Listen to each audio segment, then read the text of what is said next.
Buenas tardes, estimadas maestras, ¿cómo están? Quien les habla es la profesora Irene Albarte, quien tendrá el día de hoy el gusto de compartir con ustedes sobre un tema muy, pero muy importante.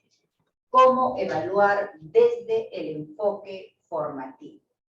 Evidentemente dirigido hacia el nivel inicial, pero tenemos que recordar que hay elementos que son transversales a todos los niveles. Y en consecuencia, como maestras de inicial, o maestros también, porque también hay maestros, pues tienen que tener esos conocimientos pedagógicos y curriculares para saber cómo encauzar a los estudiantes para que puedan ellos lograr el propósito que ustedes han planteado como conocedores de lo que pretenden que los estudiantes puedan lograr. Veamos entonces algunos aspectos primero del campo general para poder ir poco a poco y paso a paso viendo cómo evaluar desde este enfoque formativo. Lo primero que yo debo preguntar, y les voy a pedir por favor si hay alguno que quiere participar, me encantaría, ¿qué cosa, primero tenemos que preguntar, qué cosa es lo que vamos a evaluar? O sea, ¿qué cosa evaluamos? Es lo primero que me gustaría saber de parte de ustedes, para a partir de esos saberes previos de ustedes yo pueda mediar, pueda orientarlos, pueda guiarlos en el desarrollo de este curso. A ver, maestros. ¿Qué es lo que evaluamos? Eso es algo que tenemos que tomar muy, pero muy en cuenta y en consideración, porque si no sabemos qué evaluamos, de pronto nos podemos perder en el intento de querer generar aprendizajes. Bien, vamos entonces, yo le voy a ir guiando paso a paso hasta que ya ustedes también se animen a participar.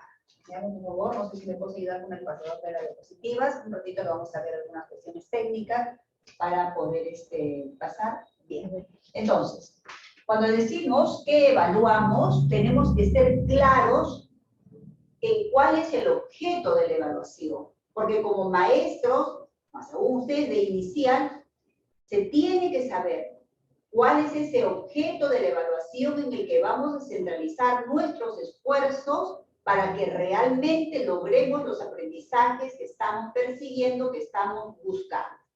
Cuando decimos que evaluamos, tenemos que tener claridad en que vamos a evaluar la competencia. Eso es lo que vamos a evaluar, la competencia. Y hablar de evaluar la competencia, por si acaso, no significa solo fijarnos, focalizarnos en el contenido. Durante mucho tiempo, en el paradigma anterior, hemos focalizado en el contenido, es decir, en los temas. Solo hemos puesto como foco de la evaluación los temas. Sin embargo, hoy hablamos de la competencia. Esa competencia que tiene un conjunto de elementos que digamos que la hacen distinto a lo que nosotros pensamos que es el objeto de la evaluación.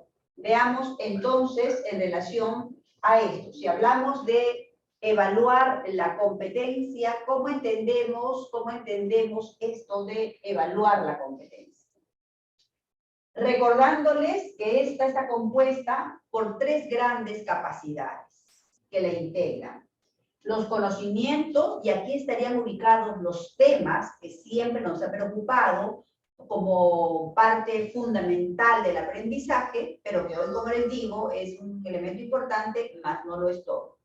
Luego tenemos las habilidades. Dentro de estas habilidades, el cómo los estudiantes, en este caso los niños, van a gestionar esos conocimientos para que puedan aprender. Y el otro elemento viene a ser las actitudes. Cómo gestionan los conocimientos, pero con una actitud propositiva, con una actitud proactiva, o sea, en el ánimo de resolver algo. La competencia, entonces, significa una combinación de estos tres elementos, conocimientos, habilidades y actitudes, que eso va a constituirse como el objeto de la evaluación, porque eso es lo que buscamos como maestros, que los estudiantes puedan desarrollar. Ya no solamente nos vamos, repito e insisto, a enfocarnos en solo los conocimientos, sino que lo que tenemos que buscar, sino que lo que tenemos que perseguir es cómo nosotros utilizamos desde, en este caso los niños, cómo utilizan, por ejemplo, desde sus posibilidades, todas aquellas habilidades para poner en juego estos conocimientos, estas actitudes frente a determinadas circunstancias. Entonces, ya sabemos entonces que el objeto de la evaluación viene a constituirse ¿en qué? Viene a constituirse en la competencia. ¿Por qué? Porque esa competencia es lo que buscamos nosotros desarrollar en los estudiantes. Si son pequeños, eso no importa, porque algunos maestros dicen, no, pero los míos son chiquitos, o atendemos a 2 años, o atendemos a 3 años, o a 4 años, o a 5 años. Para todos ellos, estimados maestros, todo esto se constituye en lo mismo. Es decir, el docente tiene que tener claridad en qué es lo que va a evaluar. Lo que va a evaluar es el aprendizaje, y el aprendizaje es la competencia que perseguimos hoy en día que los estudiantes puedan desarrollar. Ahí tenemos nosotros que centrarnos para poder entender todo el propósito que perseguimos. Si no, estimados maestros, de inicial, vamos a perdernos en todo intento de lograr aprendizajes. No hay que olvidarnos que estamos en un paradigma diferente, un paradigma que nadie es que lo haya diseñado y que nadie es que se le ocurrió, sino que ese paradigma educativo, que es un conjunto de teorías, responden a las necesidades que hoy se persigue en el campo educativo. Acuérdense que ya estamos en 2022, que corresponde pues a un siglo distinto, en el que de repente algunos nos hemos formado o todavía arrastramos algunos conocimientos de antaño. Tenemos que poco a poco ir transitando, dejando de lado, para justamente saber por dónde ir y por dónde guiamos. Veamos entonces ahora el siguiente punto para poder seguir avanzando. Miramos ahí y nos preguntamos, entonces, ¿la evaluación para qué sirve? ¿Para qué sirve la evaluación? Maestros, a ver si por favor podrían ustedes responder. ¿Para qué sirve la evaluación? ¿Para qué evaluamos?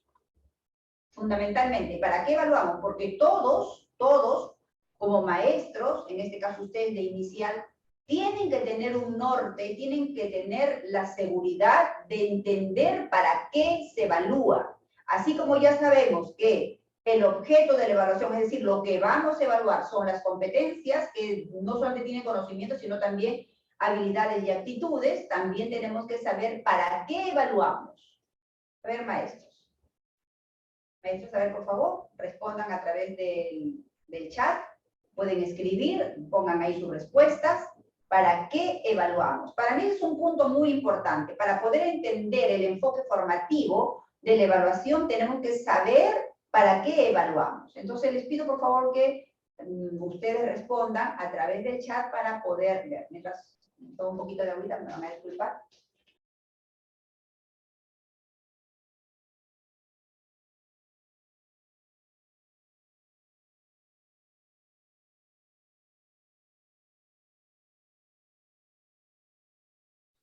Muy bien, ¿para qué evaluamos? ¿Para qué evaluamos? Fundamental.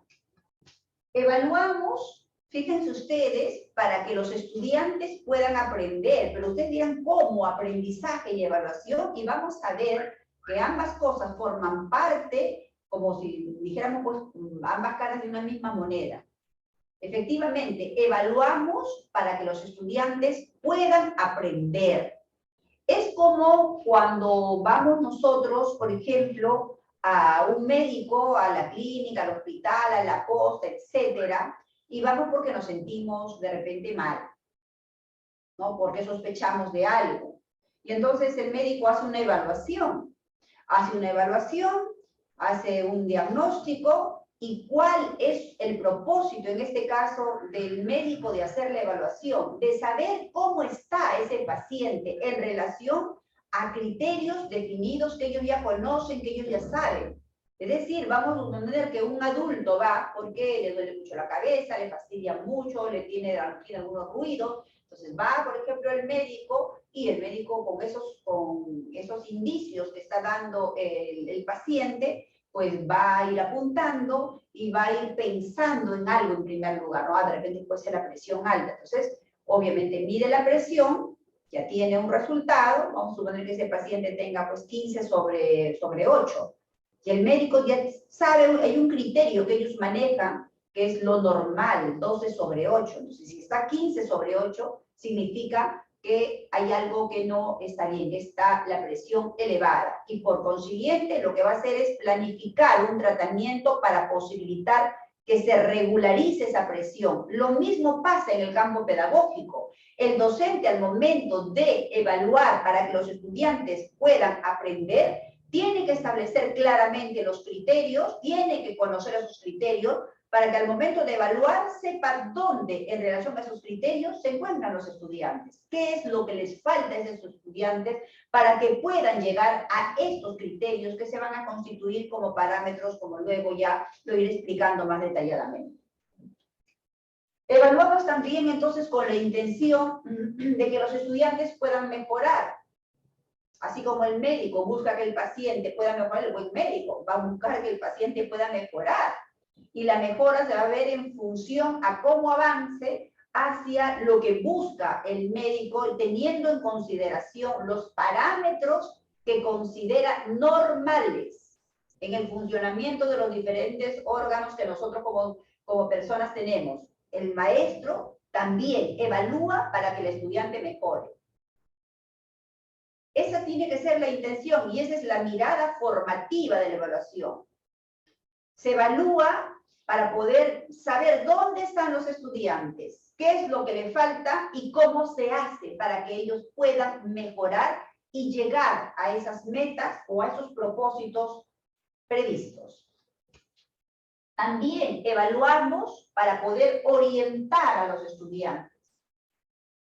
O sea, nos damos cuenta dónde están los estudiantes, qué es lo que les falta, en qué parte del camino en relación a la meta o propósito se encuentran para poder orientar, es decir, mediar en los aprendizajes. Y ese es un concepto clave que ustedes como maestras de inicial deben definitivamente conocer, pero fundamentalmente comprender, que no es lo mismo. Conocer, decir, ay, ya sé que el maestro es mediador, pero comprender significa entender. Ese entendimiento nos lleva a la aplicación.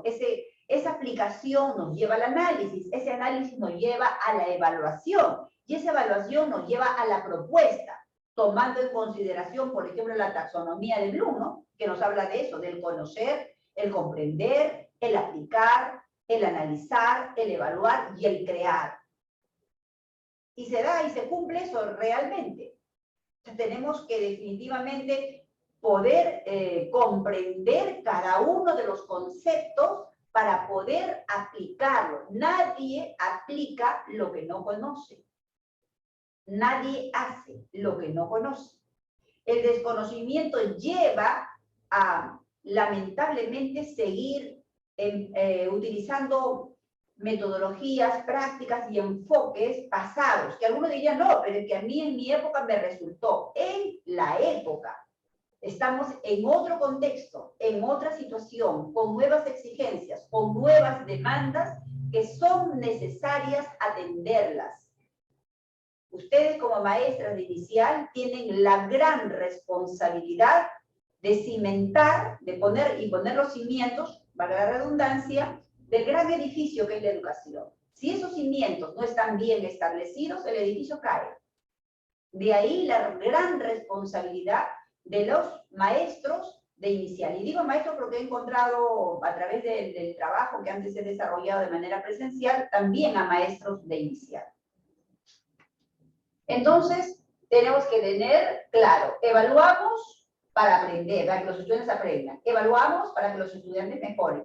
Evaluamos para poder orientar tomando en consideración la mediación. Y cuando hablamos de la mediación, aquí también me voy a detener, no hay que olvidar que cuando un docente dice, sí, mi rol es como mediador, no solamente basta enunciarlo, de manera nominal, sino comprender. ¿Qué cosa se entiende por maestro mediador?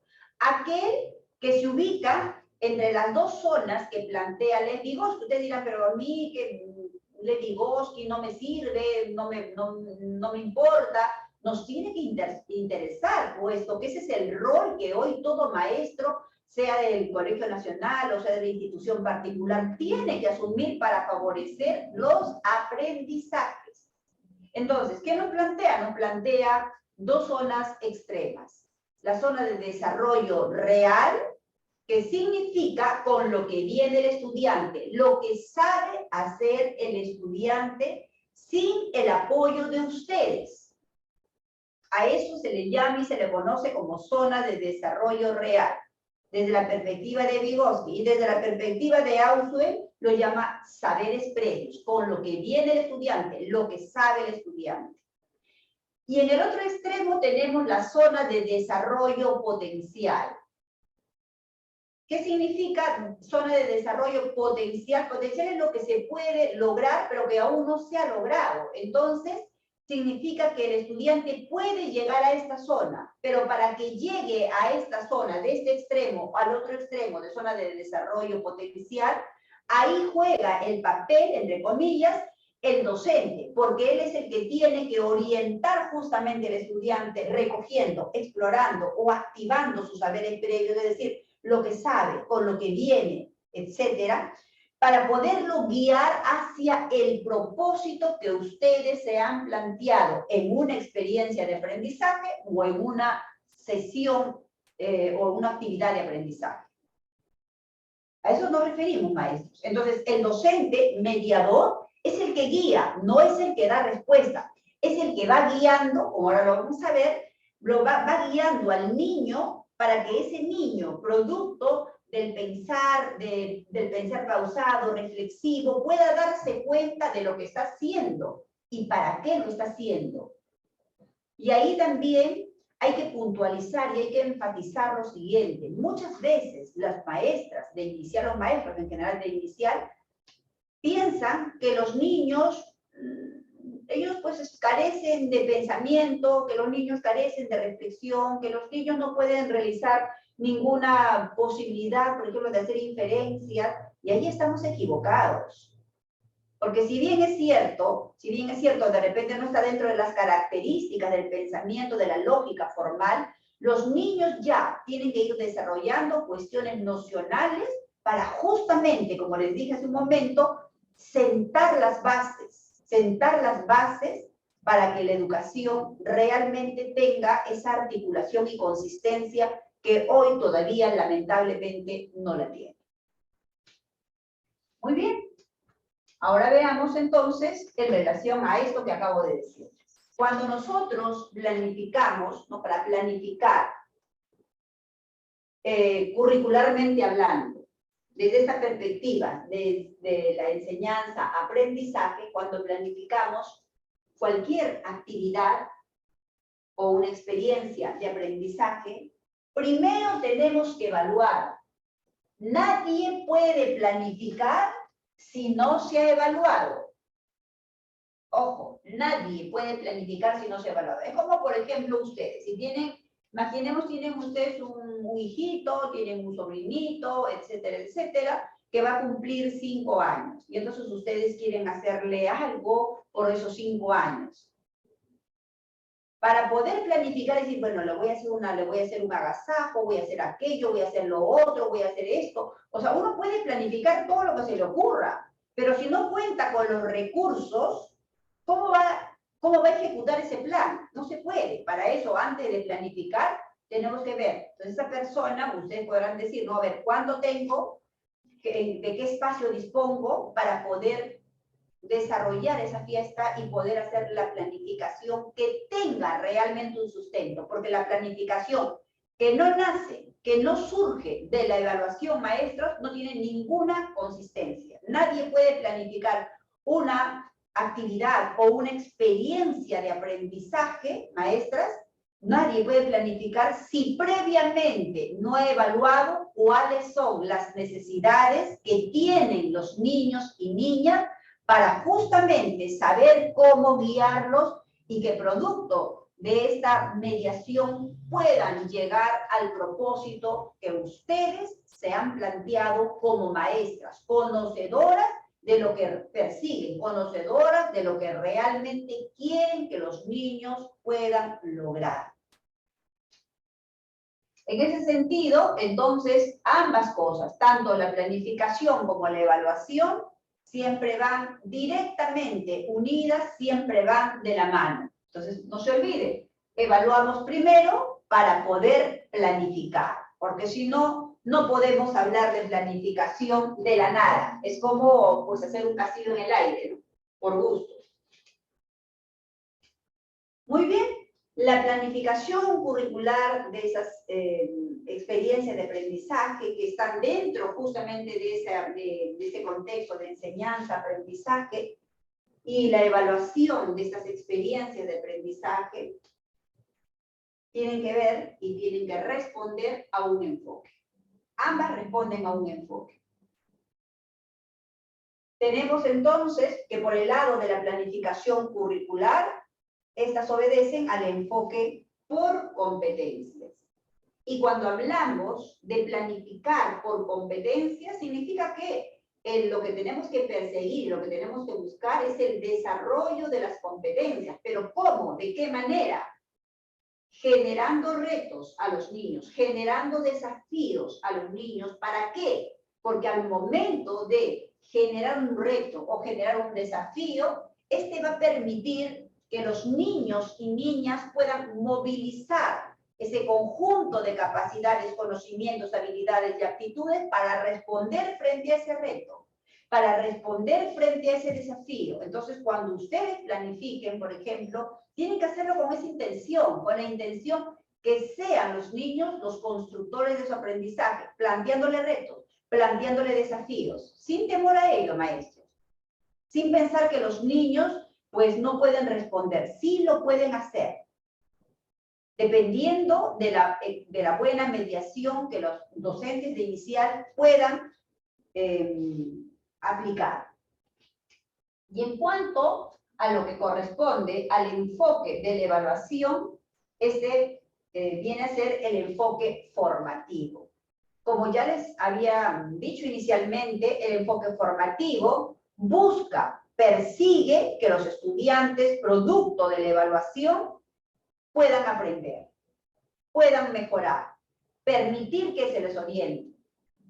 Como ustedes verán, entonces ambos procesos, tanto la evaluación como la planificación, estos dos procesos forman parte de un mismo elemento. No podemos planificar si no evaluamos. Y la evaluación es una constante para justamente saber qué es lo que está fallando, qué es lo que tenemos que mejorar, siempre mirando al propósito, siempre mirando al propósito. Que eso es fundamental cuando queremos nosotros realmente lograr aprendizajes. Veamos qué cosa justamente nos plantea el currículo nacional, que, ojo, es el documento normativo tanto para instituciones públicas como privadas. Si bien es cierto, las instituciones privadas pueden, a la luz de lo que plantea el currículo, pueden agregar otros elementos, no pueden distanciarse de los enfoques que se plantea ahí. ¿Por qué? Porque la educación busca fines y objetivos únicos. En ese sentido, tenemos una resolución viceministerial, la 094 del 2020, que sigue vigente en relación a qué? En relación a lo que plantea, lo que se entiende como evaluación. Entonces, el documento normativo nos dice que esa evaluación se constituye en un proceso permanente y sistemático a través del cual se recopila, ojo, acá subrayamos por favor, se recopila y analiza información. Miren acá, se recopila y analiza información. ¿Pero para qué? Para conocer y valorar los procesos de aprendizaje y los niveles de avance en el desarrollo de las competencias. Sobre esta base, es decir, sobre la base de la recopilación, del análisis, ¿no? Y de poder saber cuáles son los niveles de avance en el desarrollo de las competencias, ojo acá, subrayamos acá, se toman decisiones de manera oportuna y pertinente. Podemos entonces nosotros decir que el punto más importante de la evaluación, más allá de recoger información, que es un paso importante del proceso de evaluación, el punto más importante de la evaluación es qué hacemos con esa información que hemos recogido, pero fundamentalmente tomar decisiones para poder tomar a su vez acciones a fin de saber qué podemos hacer para que los estudiantes puedan avanzar hacia el propósito que perseguimos como maestros. Nos dice, el enfoque utilizado para la evaluación de competencias es siempre formativo, tanto si el fin es la evaluación para el aprendizaje, subrayamos por favor acá, tanto si la evaluación es para el aprendizaje, acá en para el aprendizaje, como si es la evaluación del aprendizaje, subrayamos evaluación del aprendizaje. ¿Por qué? Porque vamos a ver acá una diferencia entre ambas, es decir, evaluar para el aprendizaje y la evaluación del aprendizaje.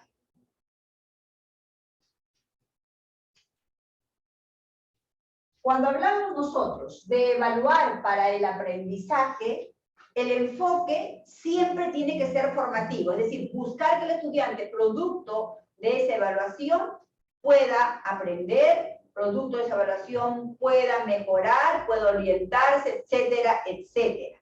Ya. Pero acá quiero hacer el hincapié. Esta evaluación para el aprendizaje se da durante todo el proceso, donde el docente tiene que actuar de manera oportuna y permanente. ¿Qué significa esto? Que no debo esperar, si estoy observando alguna debilidad en el desempeño de mis niños y niñas, no puedo esperar al término de la actividad para recién actuar. Tampoco puedo esperar al término de la experiencia de aprendizaje para poder actuar. Oportuno y pertinente significa que si estamos viendo dificultades, debilidades, errores en el desempeño del estudiante, de los estudiantes, pues hay que actuar inmediatamente. Y ahora vamos a ver de qué manera y de qué forma. Y entonces, aquí, en esta evaluación para el aprendizaje, donde la finalidad es formativa, el punto más importante viene a ser la retroalimentación. Retroalimentar a los niños y niñas para que estos puedan lograr el propósito previsto, planteado por ustedes, porque son ustedes los que tienen que conocer qué es lo que buscan, qué es lo que persiguen. Y esos propósitos, maestras y maestras, tienen que estar alineados con el desarrollo de las competencias. O sea, yo no puedo desalinearme de buscar desarrollar las competencias, porque si no, lo que van a generar es una suerte de ¿qué? De niños que de pronto pueden tener mucho conocimiento, pero no tienen las habilidades para poder utilizarla, y menos disponen de la actitud para poder resolver determinadas situaciones y asuntos con ese conocimiento. Eso es lo que tenemos que tener claridad. El mundo de hoy reclama personas competentes, es decir, personas que tienen el conocimiento, saben utilizar ese conocimiento para resolver alguna situación, en beneficio no solo personal, sino fundamentalmente en beneficio de todos. Eso es lo que se busca, eso es lo que se persigue a través justamente de este enfoque por competencias. Pero tenemos la otra finalidad, la que durante años ha sido, como se dice entre comillas, la vedette para evaluar, porque siempre se han centralizado, se han fijado única y exclusivamente en esta parte, en lo que corresponde a una evaluación certificadora. En este caso, esta evaluación certificadora lo que va a establecer, lo que va a dar cuenta es del nivel de desarrollo de las competencias. Es decir, al término de un proceso, para que diga dónde están los niños, dónde están las niñas. Y obviamente asignarle una valoración literal, ¿no? O descriptiva, en este caso, ¿no? Entonces, decir solamente cuál es el nivel de logro, de desarrollo de las competencias en la que se encuentran los niños y niñas de inicial, ¿no? ¿Es parte importante? Sí. Es parte importante para poderles comunicar, en este caso a los padres de familia, para poder comunicar a las autoridades, por ejemplo, para poder ingresar al CIAGIE, etc. Para ello es importante, para cumplir con ese aspecto normativo importante, pero también es importante, ¿para qué? Para que sabiendo cuál es el nivel de logro en relación a las competencias se encuentran los niños y niñas, pues el docente tiene que también tomar, a partir de eso, tomar decisiones. Entonces tenemos que tener claridad en ambos procesos. Una evaluación para el aprendizaje que se da durante ese proceso, en el momento cuando se desarrolla la actividad, cuando se desarrolla la experiencia de aprendizaje, cuando el docente tiene que actuar fundamentalmente, cuando ve y observa errores, dificultades, tiene que retroalimentar. Y tenemos la otra finalidad de la evaluación, que viene a ser una finalidad certificadora, donde el docente da cuenta de cuál es el nivel de desarrollo en relación a las competencias evaluadas por cada niño y niña. Eso nos sirve para dar cuenta a los padres de familia, nos sirve para dar cuenta a las autoridades educativas a través justamente de la plataforma del CIAGIE. Y entonces aquí vamos a explicar qué cosa justamente nos dice el Ministerio en relación a estas dos finalidades de la evaluación que en realidad tienen un punto común, tienen un punto convergente. Pongamos un ejemplo. Imaginemos que vamos a trabajar un bimestre o un trimestre. Y acá quiero hacer una aclaración, aprovechando que ahora estoy conversando y con ustedes. Miren, la aclaración va por lo siguiente. Durante muchísimo tiempo, maestros y maestras que no son ustedes, pensaban que un bimestre tiene que tener 2 unidades didácticas o 2 experiencias de aprendizaje. Y que un trimestre tiene que tener 3 experiencias de aprendizaje o 3 unidades didácticas que equivalen a lo mismo. Y acá quiero hacer una aclaración, aprovechando justamente esto de la evaluación. ¿Por qué?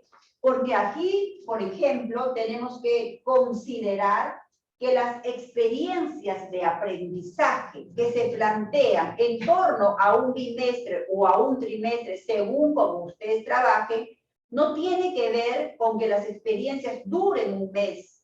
Las experiencias pueden durar un mes, pueden durar un mes y medio, pueden durar 2 meses. ¿De qué depende? ¿De qué depende la duración de esas experiencias de aprendizaje? Depende de la evaluación.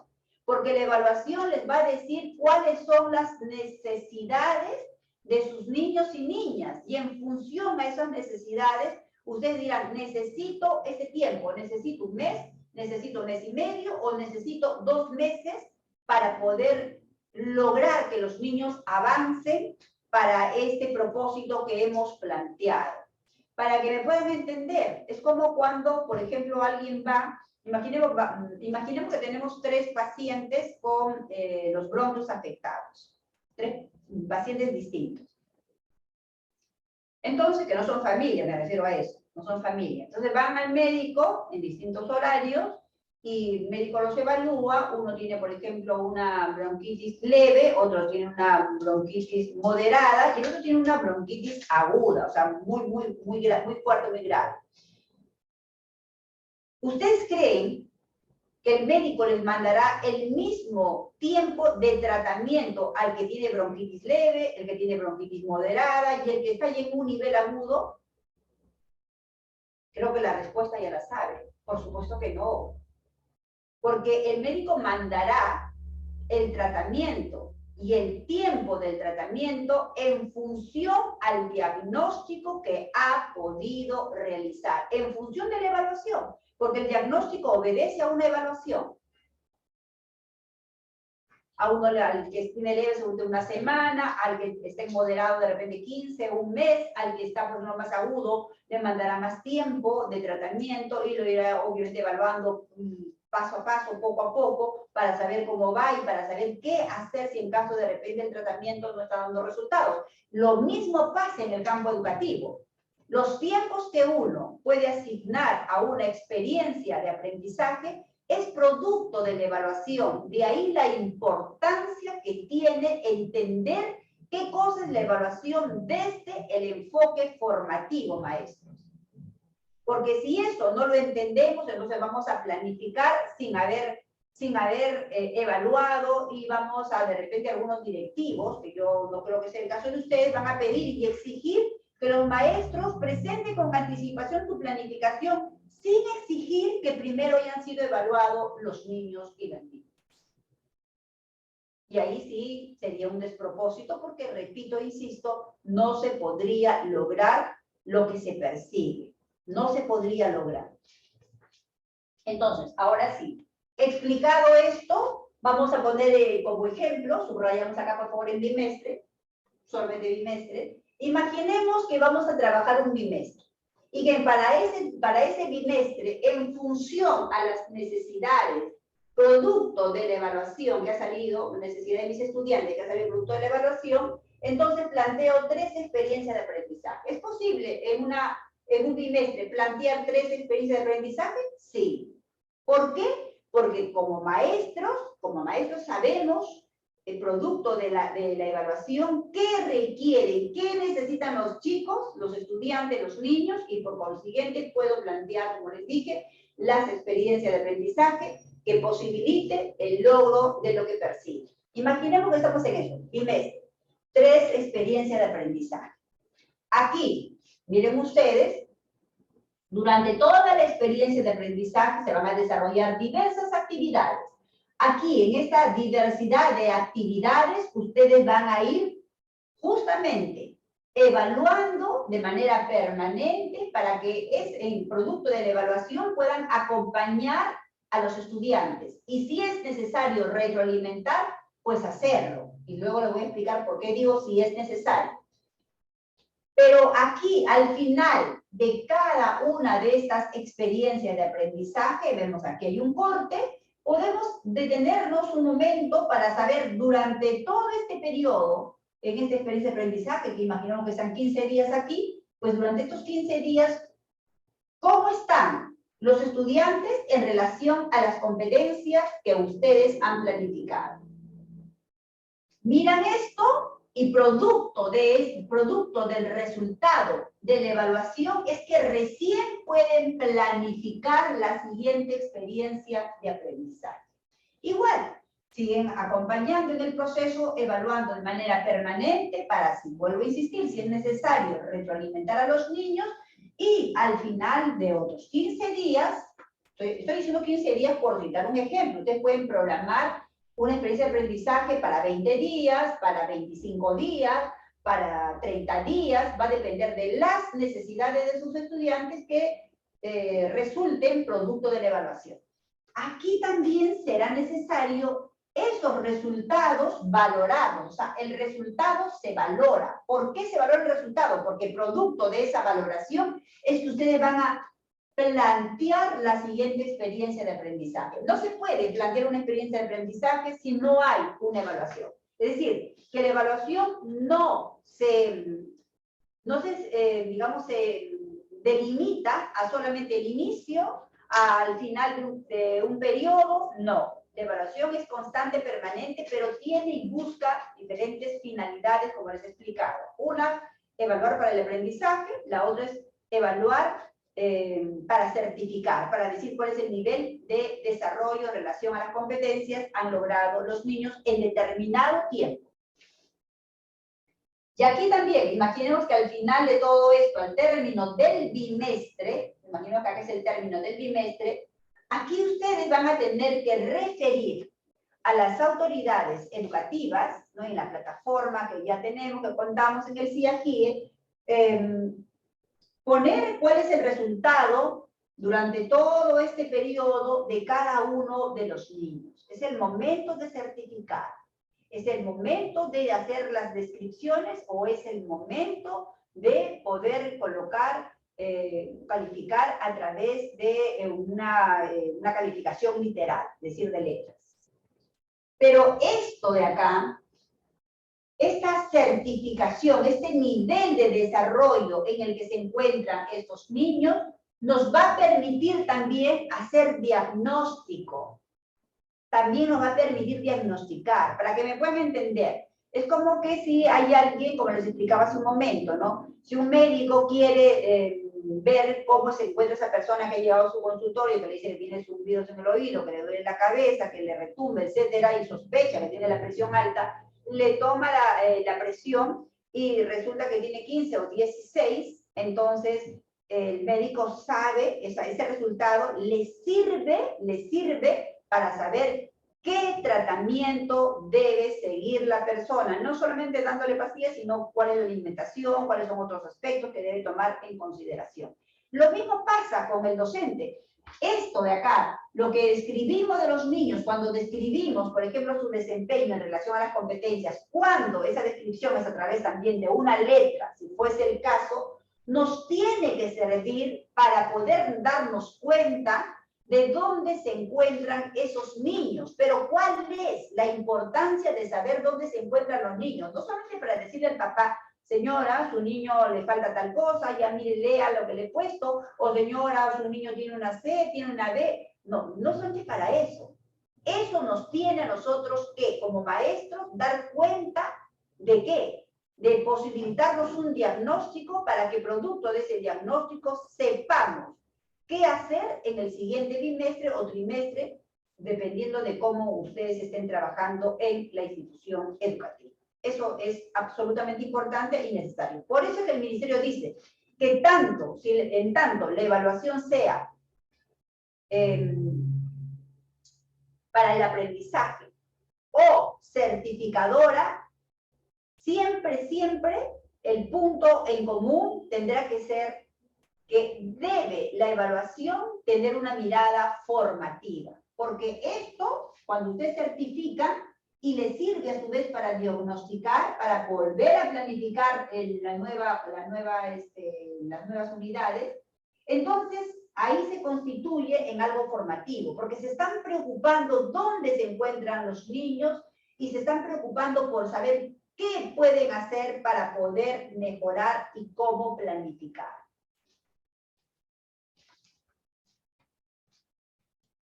Muy bien, veamos entonces ahora este circuito que es necesario e importante conocer y entender para saber cómo los niños pueden avanzar hacia las metas o también llamados propósitos de aprendizaje que ustedes lo planifican en sus experiencias de aprendizaje. Ponen propósito de aprendizaje. El propósito es lo que nosotros buscamos, lo que perseguimos, lo que queremos, a donde queremos llegar.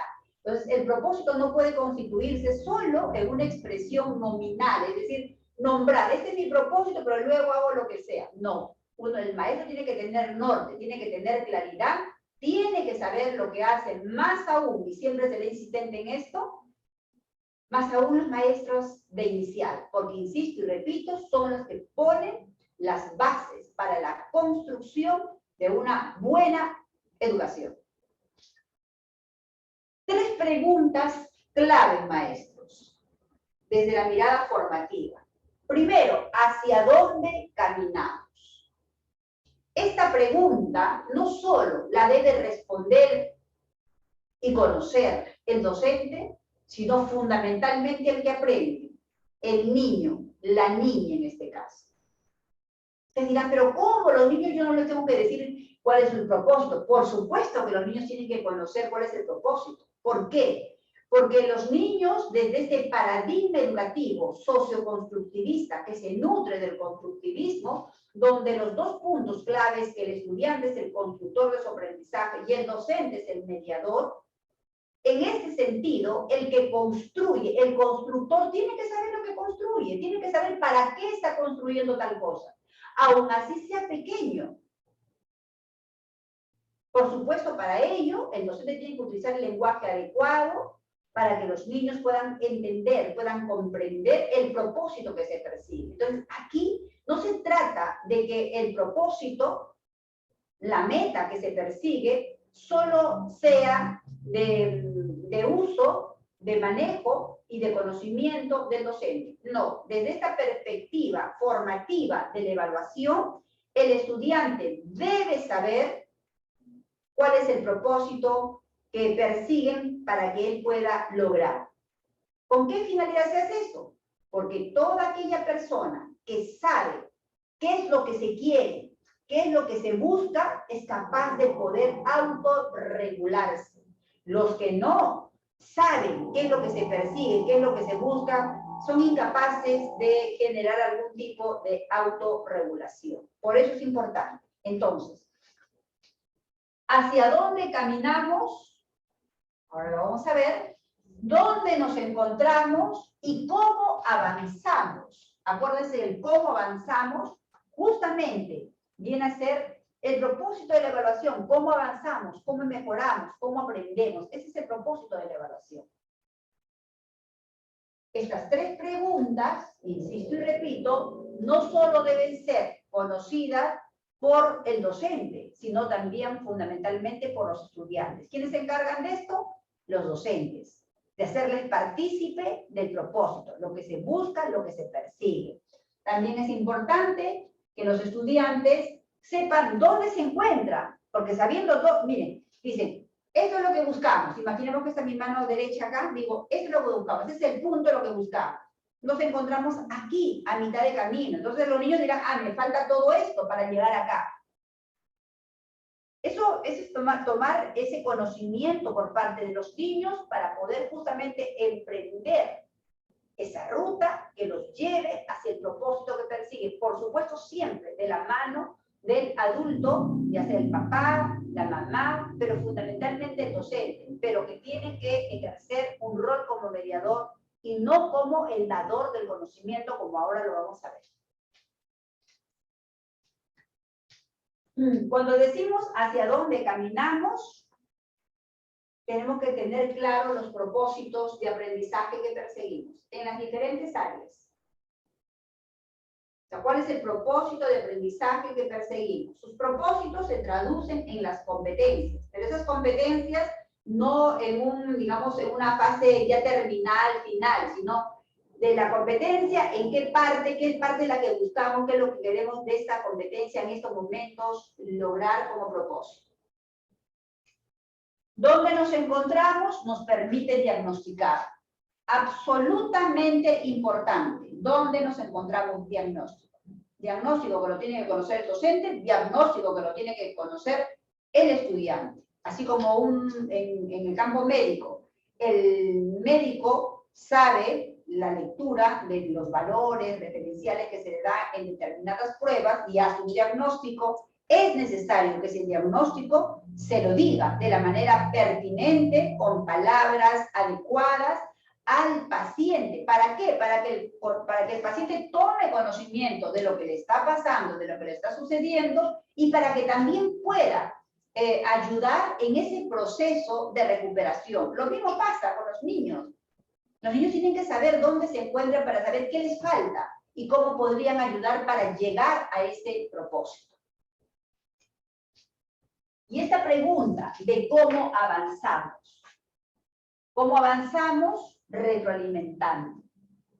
Siempre y cuando veamos que los estudiantes se encuentran de repente en una situación bastante complicada en relación al propósito, que les falta mucho en relación al propósito, o observamos que los niños tienen dificultades, errores en su desempeño. Entonces, ese es el momento de poder nosotros como maestros retroalimentar. O sea, la retroalimentación la tenemos que utilizar para que los estudiantes puedan avanzar hacia el propósito que perseguimos, siempre y cuando observemos, repito, insisto, errores en el desempeño. ¿Y cómo sabemos que hay un error en el desempeño?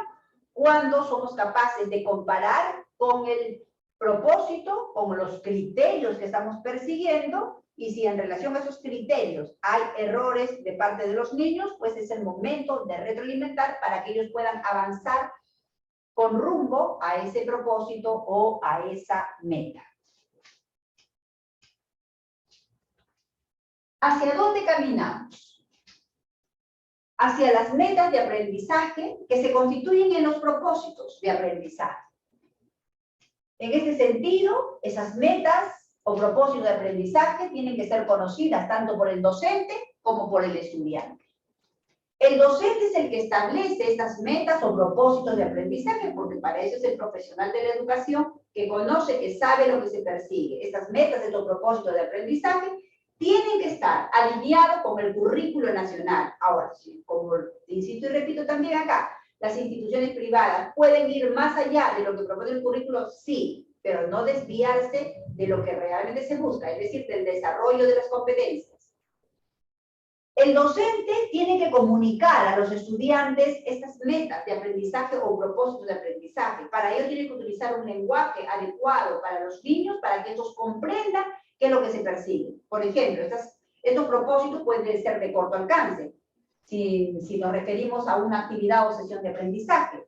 El docente para esa actividad, para esa sesión, tiene un propósito, algo que los niños quieran hacer, pero ese propósito tiene que estar alineado y responder a una competencia. No puede ser un propósito sin mirada a la competencia. Por ejemplo, ya se viene el Día de la Madre, ¿no? Y seguramente que ustedes ya están pensando en qué pueden hacer los niños para sorprender, para gratificar, para alegrar a la mamita en su día.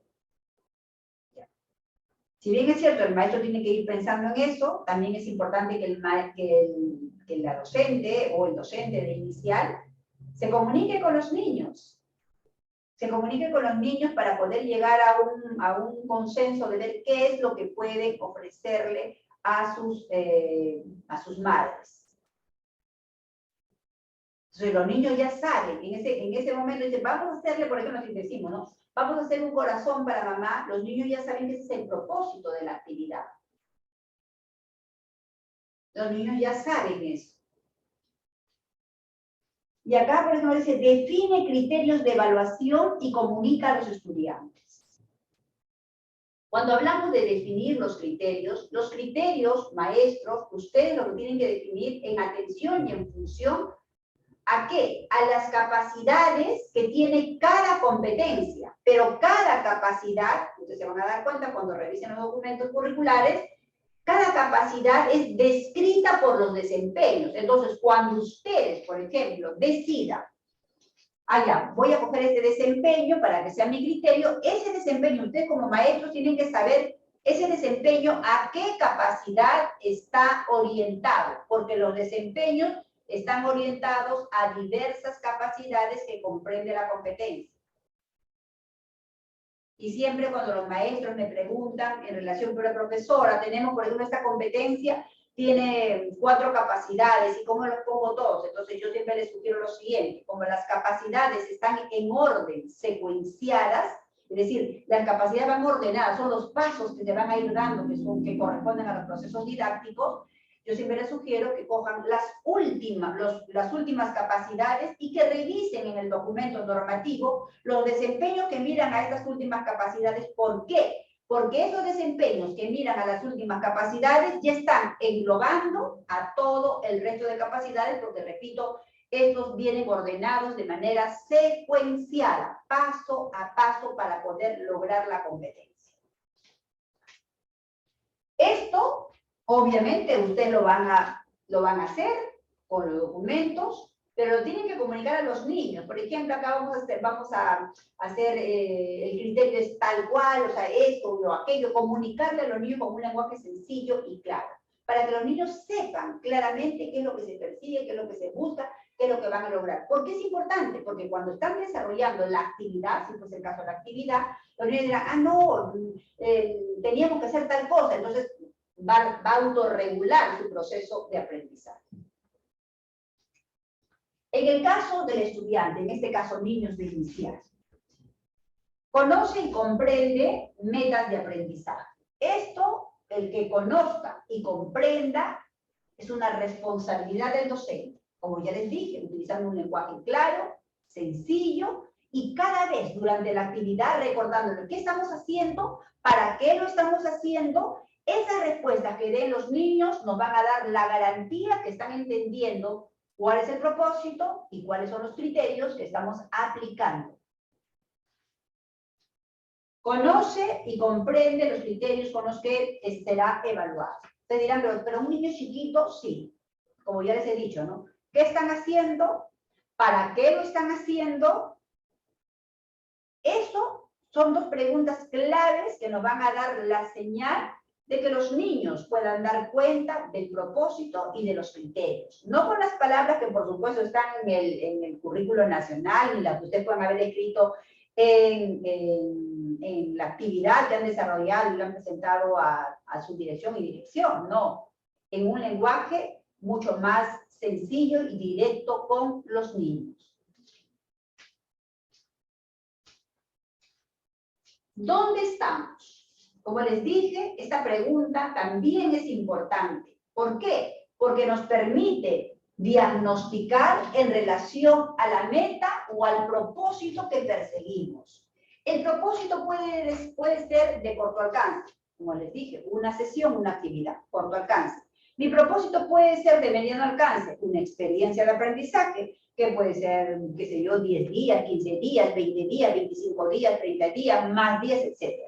También mi propósito puede ser de un mayor alcance, al finalizar un bimestre, al finalizar un trimestre, etc.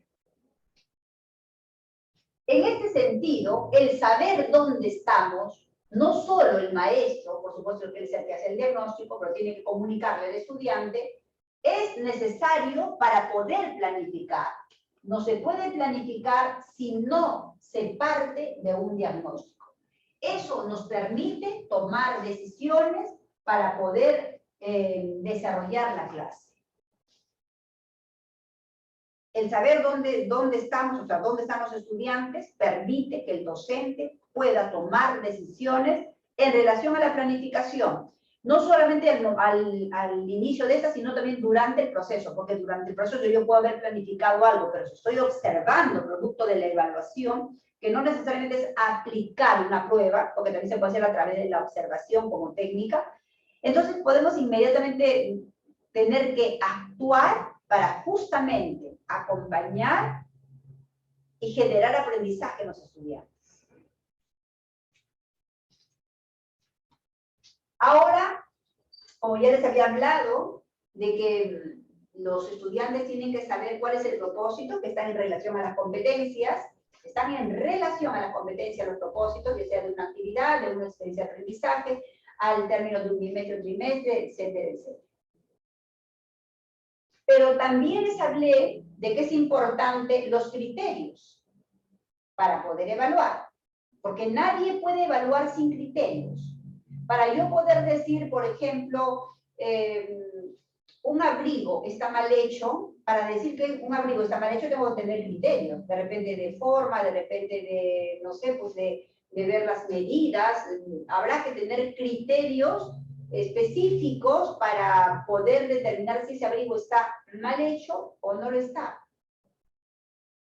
Nadie puede decir, está mal hecho, ¿por qué? Porque me parece. No, me parece no. Criterios bien establecidos. Y así mismo en el campo de la educación, tenemos que tener mucho cuidado, sobre todo ustedes como maestros de inicial. Mucho cuidado y el manejo de todo esto que estamos en estos momentos compartiendo es importante, maestro, para ustedes. Muy importante. No porque lo diga yo, sino porque es imperativo que un docente de inicial entienda que su tarea, por ejemplo, cuando trabaja con los niños, cuando hace un juego, cuando hace un canto, tiene que tener un propósito, porque si ese propósito no mira hacia el desarrollo de las competencias, entonces en vano se están preparando las clases. No hay aprendizaje. Miremos acá. ¿Cómo y de dónde nacen estos criterios, como les decía? Tenemos la competencia, que es el objeto de la evaluación. Esta competencia está compuesta por un conjunto de capacidades. Ese conjunto de capacidades, a su vez, son descritos por desempeños. Una tareita que como maestro tenemos que hacer es revisar los documentos y ver los desempeños a qué capacidades responden para saber cómo actuar. Les dije como recomendación que elijan los últimos desempeños en relación a la competencia porque son las que engloban a todo el conjunto de capacidades. Entonces, los desempeños son los de grado. Cuando ustedes deciden trabajar con los desempeños, estos tienen que responder a las capacidades, entonces se constituyen en criterios de evaluación. Pero también tenemos a los estándares, que es al finalizar el ciclo. ¿Puedo utilizar los estándares de aprendizaje? Sí.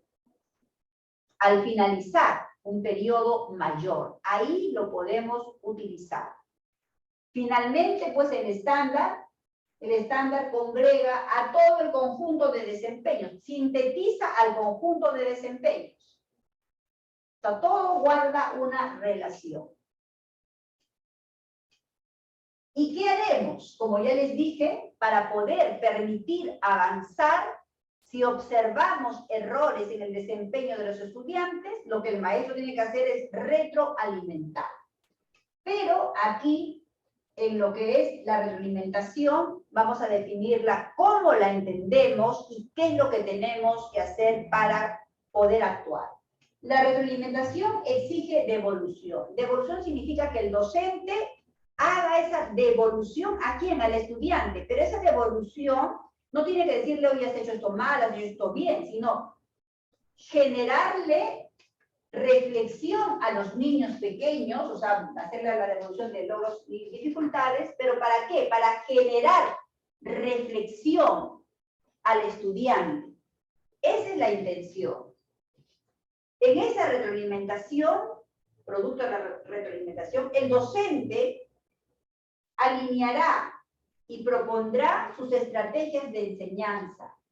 Pero al hacer esa devolución de logros y dificultades que generen reflexión, lo que se pretende es que estos niños puedan establecer también sus estrategias de aprendizaje. Ustedes dirán, pero no, son muy chiquitos. No, no hay que considerar que los niños son minusválidos mentales. Eso debe quedar desterrado.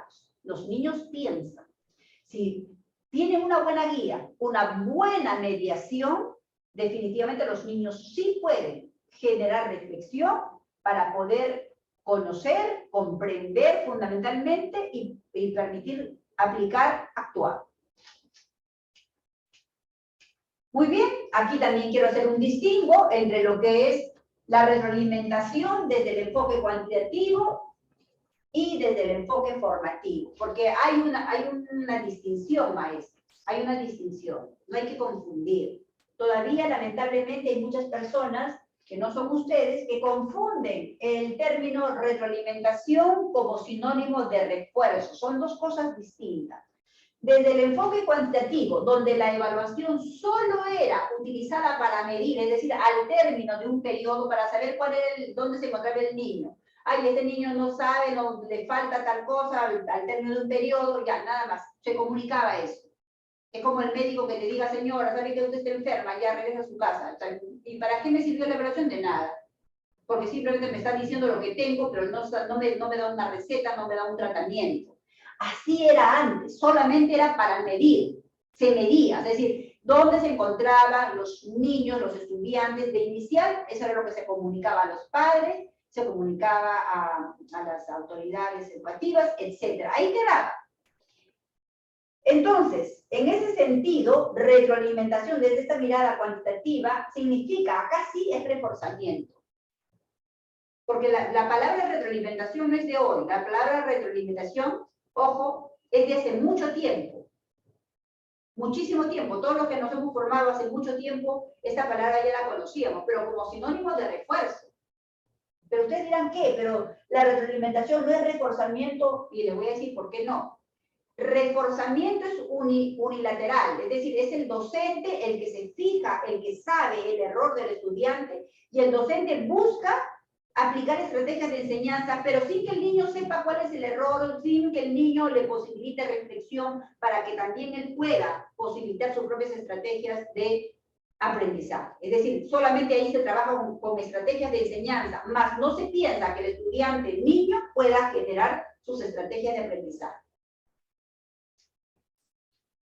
Sin embargo, desde la mirada cualitativa, que tiene que ver con el enfoque formativo, la retroalimentación es igual a devolución. Docente tiene que hacer la devolución, dando a conocer los logros, las dificultades, pero no decirle, mira, esto lo has logrado bien, y acá tienes estas dificultades, no, sino hacer esta devolución generando a través de preguntas o situaciones para que los niños puedan pensar, puedan reflexionar y que producto de esa reflexión los niños se den cuenta, que sean ellos quienes descubran el error.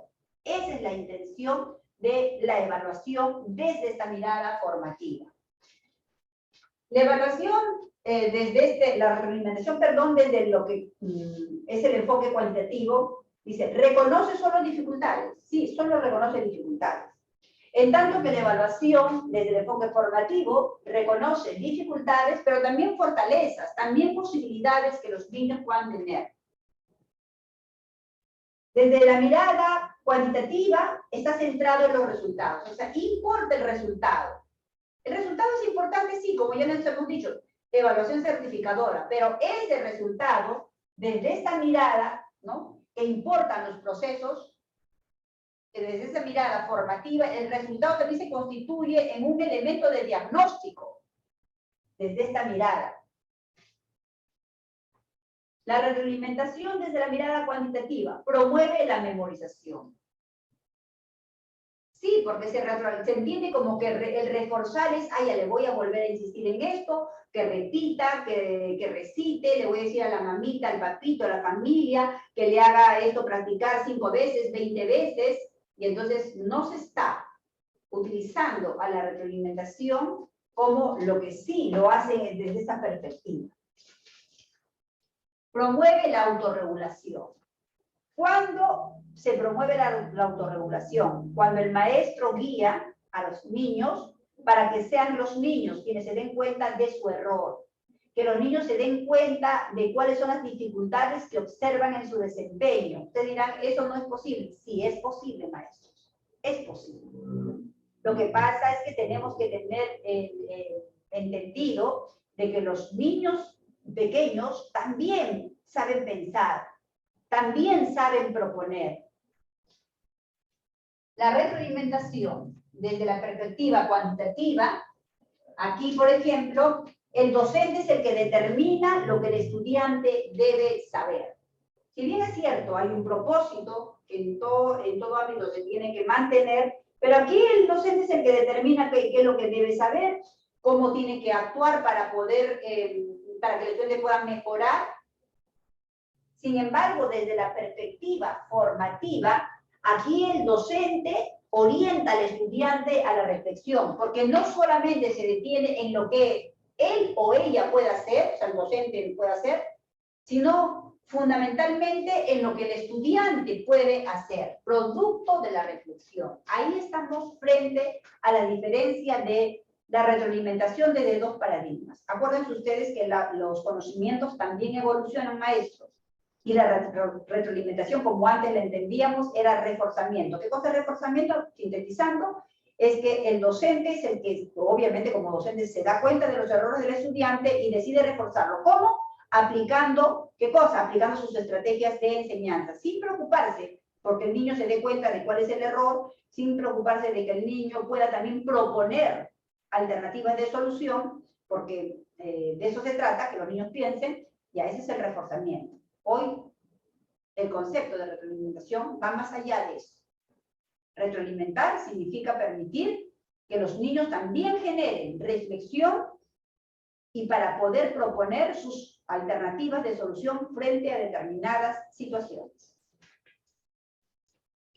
Y acá como una cuestión referencial, ¿no? Porque de repente alguien puede preguntar, profesor, pero yo estoy guiándome por la escalera de Wilson. Daniel Wilson, un profesor universitario que trabajó con un grupo en la Universidad de Harvard, ¿no? Con un grupo específico, y él, para que sus estudiantes pudieran mejorar, pues hizo esto, propuso esta escalera, ¿no?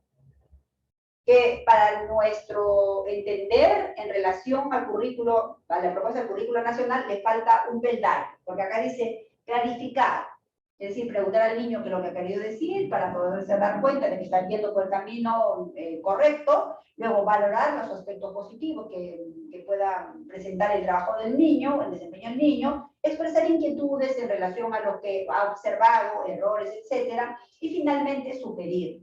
Sin embargo, yo digo que le falta a esto un peldaño. ¿Por qué? Porque lo que se plantea en el currículo nacional y lo que persigue la retroalimentación en sí, viene a ser que los estudiantes, así sean pequeños, niños de inicial, puedan reflexionar. Entonces aquí falta que los niños puedan reflexionar y que producto de esa reflexión sean ellos quienes se den cuenta del error para poder mejorar. Acá tenemos, por ejemplo, la retroalimentación vista desde diferentes niveles para poder más o menos entender. No significa, ojo, que tengamos que pasar por todo esto, porque no es un proceso, sino que cómo se utiliza la retroalimentación cuando se hace, por ejemplo, una actividad.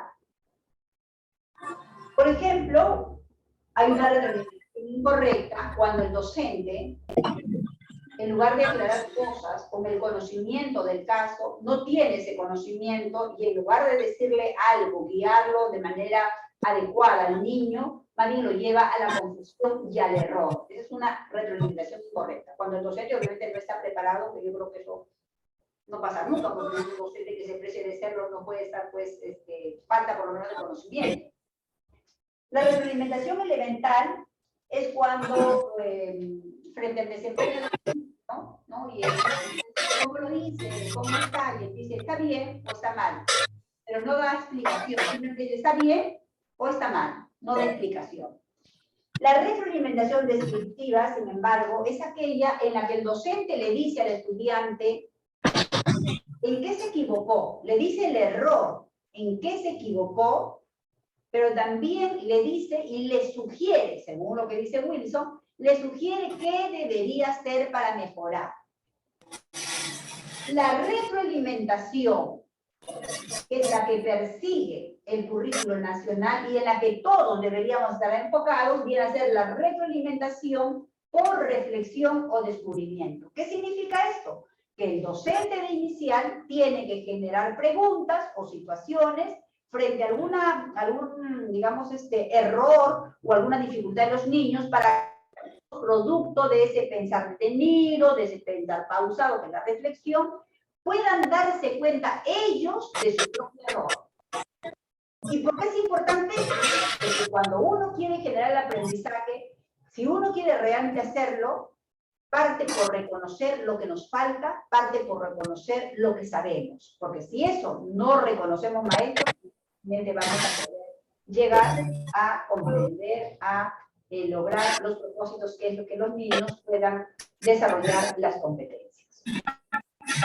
Vamos a analizar entonces algunos casos para que ustedes puedan ir contestando a la luz de lo que vamos preguntando.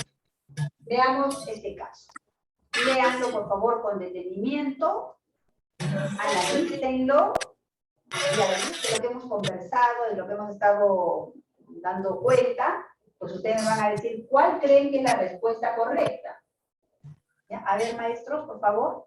Eso es para garantizar que ustedes puedan aplicarse una buena aplicación de los conocimientos que hoy estamos compartiendo con ustedes. Veamos.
Vamos a ver, confesión de todo es chancho.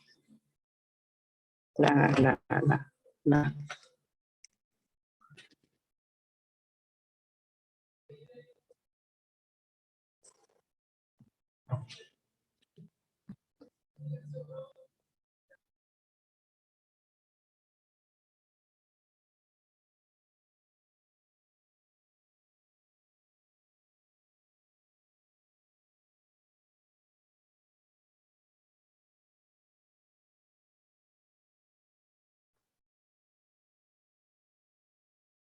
Muy bien, veamos qué han respondido ante este caso, qué es lo que nos permite también evaluar el desempeño de ustedes maestros. ¿Para qué? Para que también puedan aplicar estos conocimientos con sus niños y niñas. A ver, ¿qué han respondido? A través del chat, por favor, sus respuestas.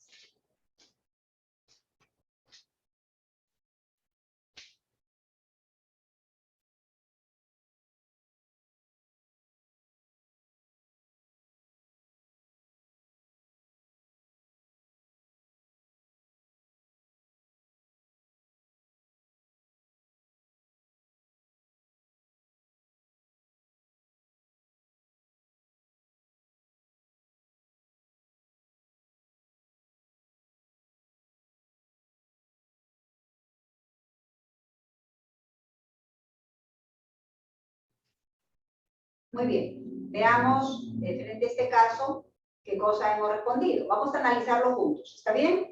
Tenemos respuesta, por el momento han indicado la A. Ya. Veamos qué nos propone. Entonces me han dicho que han indicado la alternativa A.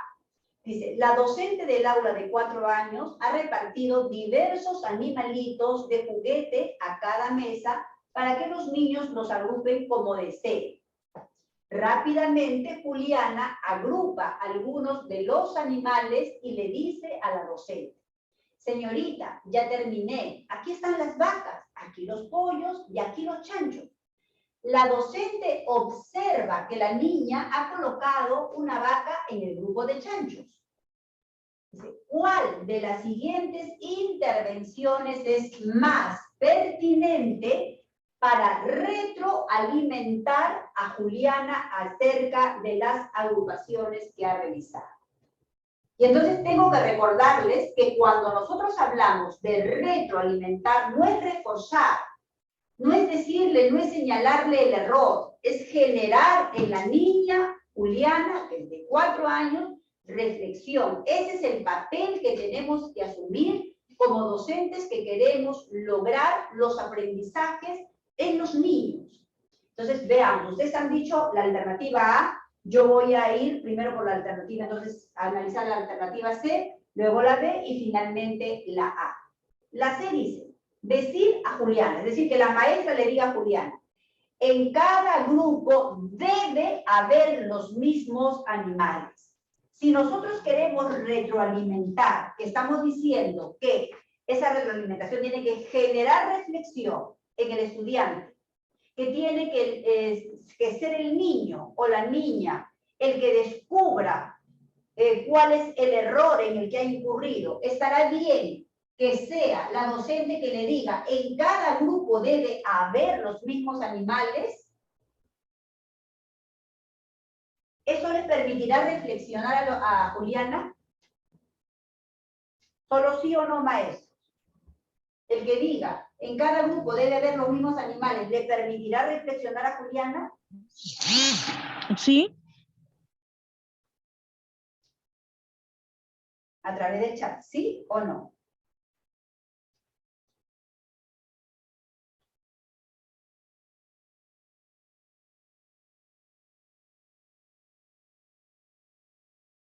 Imagino que ya ustedes saben que esto no permite reflexionar a Juliana. Igualmente, Tenemos unas respuestas, han indicado no.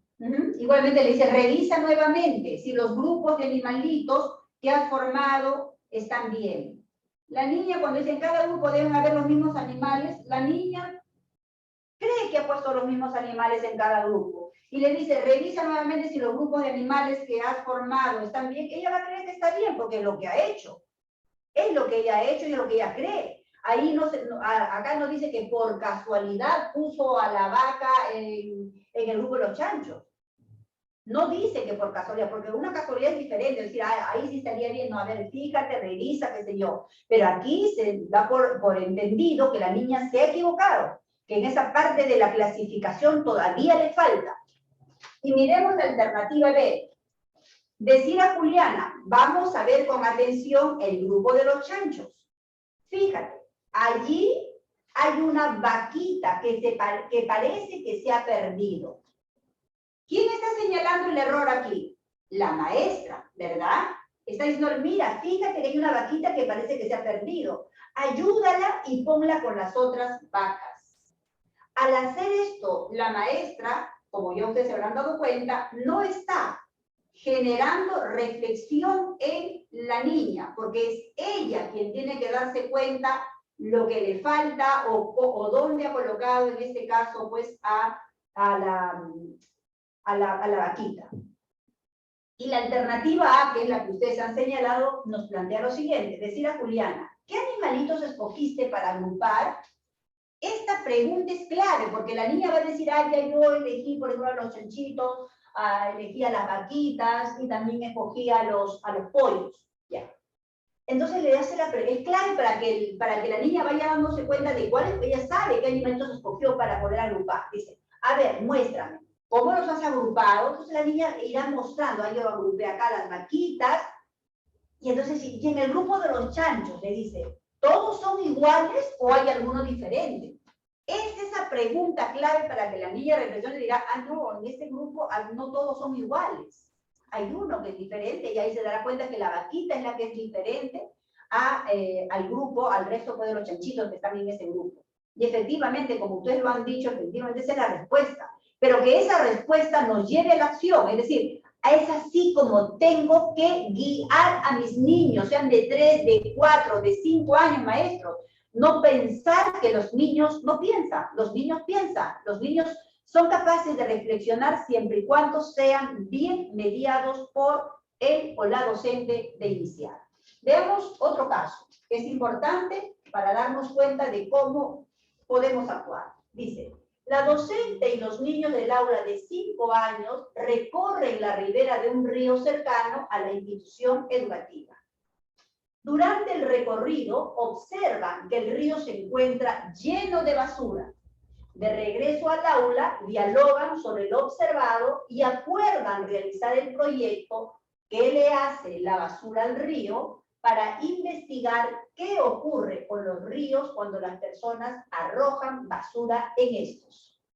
Como última actividad del proyecto, la docente y los niños acuerdan escribir una nota dirigida a sus familiares para que cuiden el río y no boten basura en él. Este es el texto que los niños dictan a la docente, porque son niños de 5 años, o sea, ellos le dictan, porque todavía no saben escribir convencionalmente hablando. Y le dictan y la maestra escribe, dice, el río tiene basura. Cuando tiene basura, el río huele feo. El río cochino trae mosquitos. Esto es lo que han dictado los niños al profesor y la profesora escrito. Entonces, dice, a continuación, la docente propone a los niños revisar el texto, ojo acá, propone a los niños revisar su por favor, revisar el texto para mejorarlo. O sea, observa que hay error acá. Les pregunto a ustedes, ¿cuál es el error? Los niños no han escrito esto, pero los niños han dictado eso. ¿Cuál es el error? La maestra ha escrito lo que los niños le han dictado. ¿Cuál es el error en este texto? Porque ustedes para poder retroalimentar tienen que reconocer el error, si no, no van a poder retroalimentar. ¿Cuál es el error? A ver, en este texto.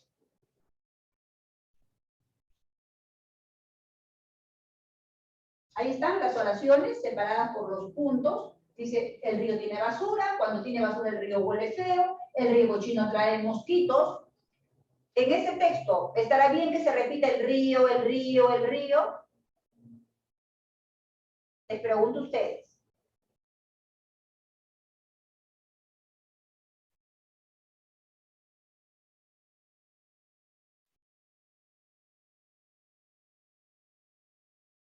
Solamente díganme sí o no en el texto. ¿Estará bien que el niño, o en este caso, los niños repitan el río, el río, el río, como que yo diga, no, la madre está, la madre está, la madre cuál. O sea, ¿estará bien eso, maestros? Indican no. Ya, entonces ahí está el error, porque el maestro, para poder retroalimentar, para que nos permitamos que los niños mejoren, para que permitamos que los niños avancen hacia el propósito, tenemos que darnos cuenta del error, para saber cómo actuar, cómo generar reflexión. Dice, a continuación, la docente propone a los niños realizar el texto para mejorarlo. ¿Cuál de las siguientes acciones es la más pertinente para orientar a los niños en la revisión de este texto?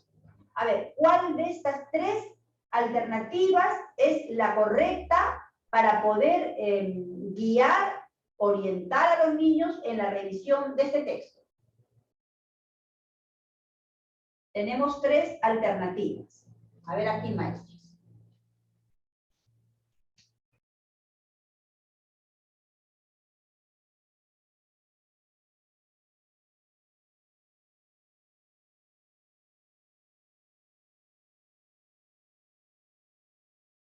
Acá estamos para poder, como digo, siempre compartir, ¿no? Aprendemos todos de todos. Entonces, lo que ustedes consideren. Yo acá voy a hacer algunas aclaraciones también en torno a algunos puntos que a ustedes como maestros de inicial les compete y que tienen que manejar justamente para poder guiar, para poder orientar adecuadamente a los niños de inicial.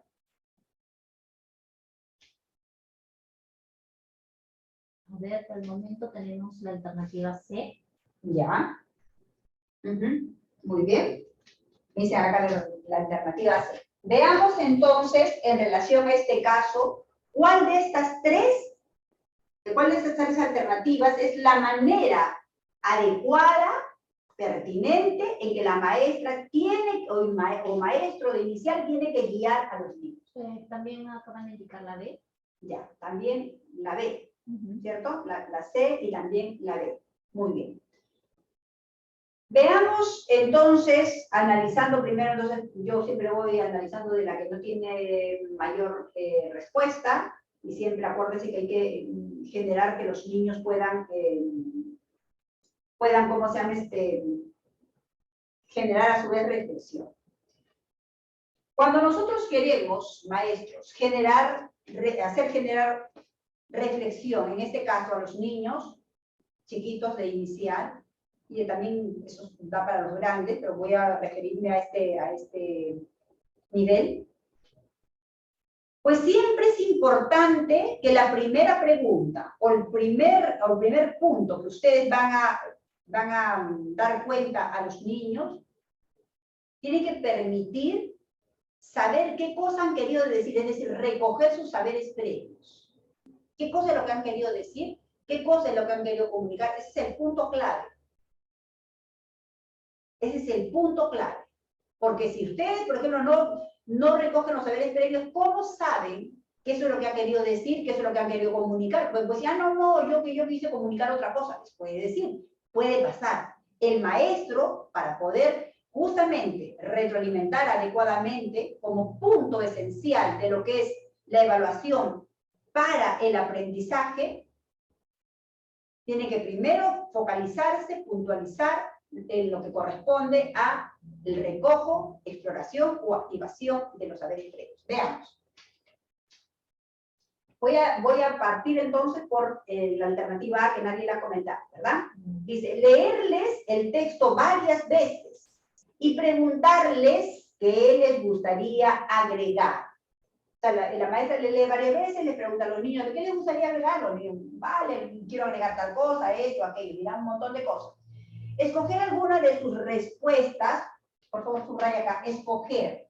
O sea, que la maestra sea la que escoja alguna de sus respuestas e incorporarlas al texto frente a ellos.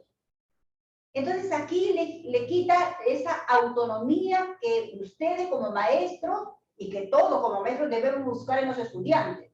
¿Por qué?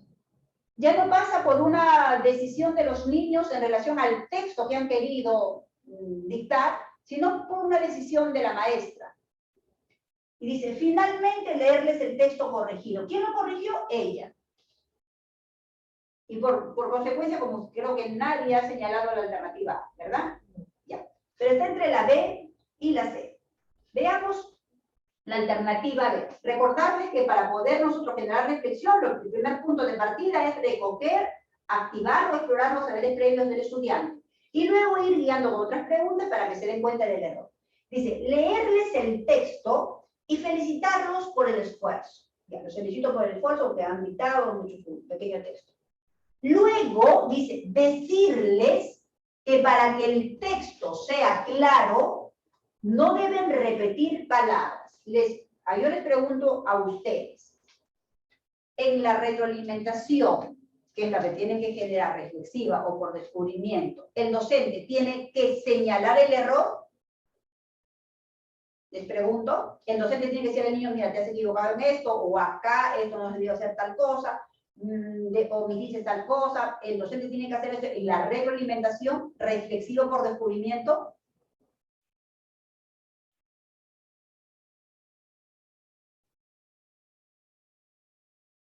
¿Sí o no, maestros?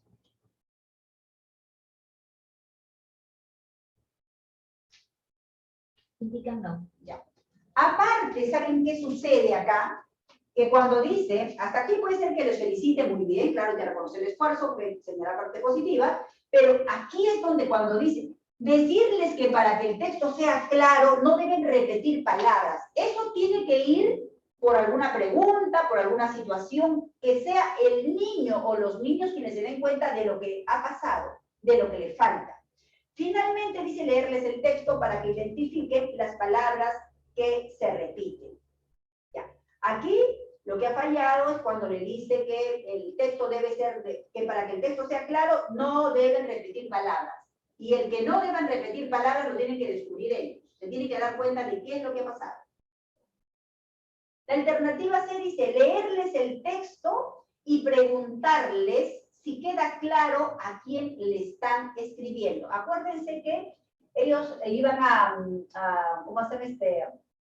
dar cuenta de esta nota a sus familiares, ¿no? Para que cuiden el río y no boten basura en él. Dice, leerles el texto y preguntarles si queda claro a quién le están escribiendo. Entonces dice, sí, le estamos escribiendo a nuestros papás, a nuestra familia, etc.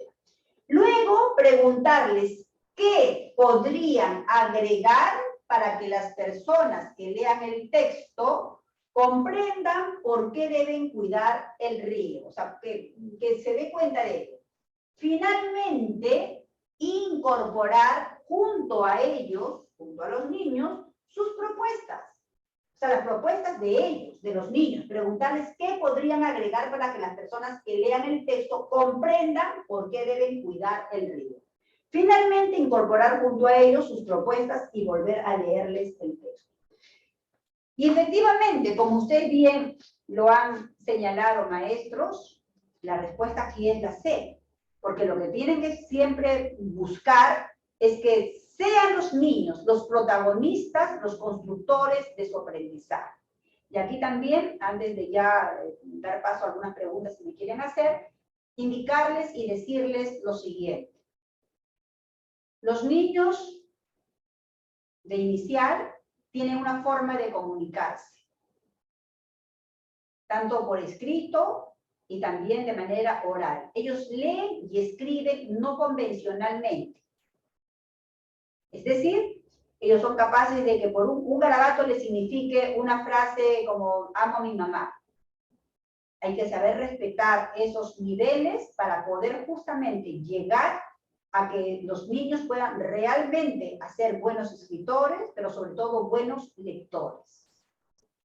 Y favorecer su oralidad, no corrigiendo, sino que el maestro hable bien, adecuadamente, para que los niños justamente puedan ir asociando y puedan aprendiendo las palabras con las que comúnmente nos relacionamos y nos comunicamos.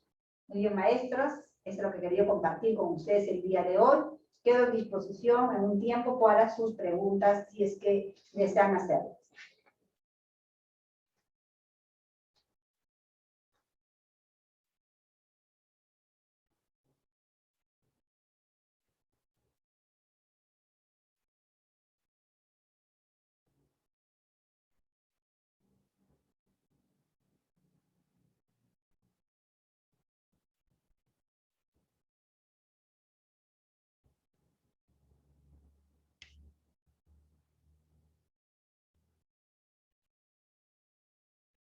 Si hay alguna pregunta, pues encantada de poder responderles, maestras, en esta jornada, para que algunas cosas vayan quedando claras y que ustedes puedan, como digo, con este conocimiento, actuar con los niños con los que ya están trabajando. Si no hubiera ninguna consulta, entonces, estaría ya dando por concluida mi participación, agradeciendo, dándole las gracias a la editorial Brando, en la persona de la profesora Elizabeth Rosales, a quien conozco y agradezco mucho su confianza por permitirme compartir con ustedes estos puntos que son tan importantes para tomarlos no solo en cuenta, sino sobre todo que nos genere reflexión y acción. Es decir, trabajar en el aula con los niños para que estos puedan realmente aprender. Entonces, termino agradeciendo y recordándole lo siguiente. No se puede planificar sin previamente evaluar. Muchas gracias. Buenas noches.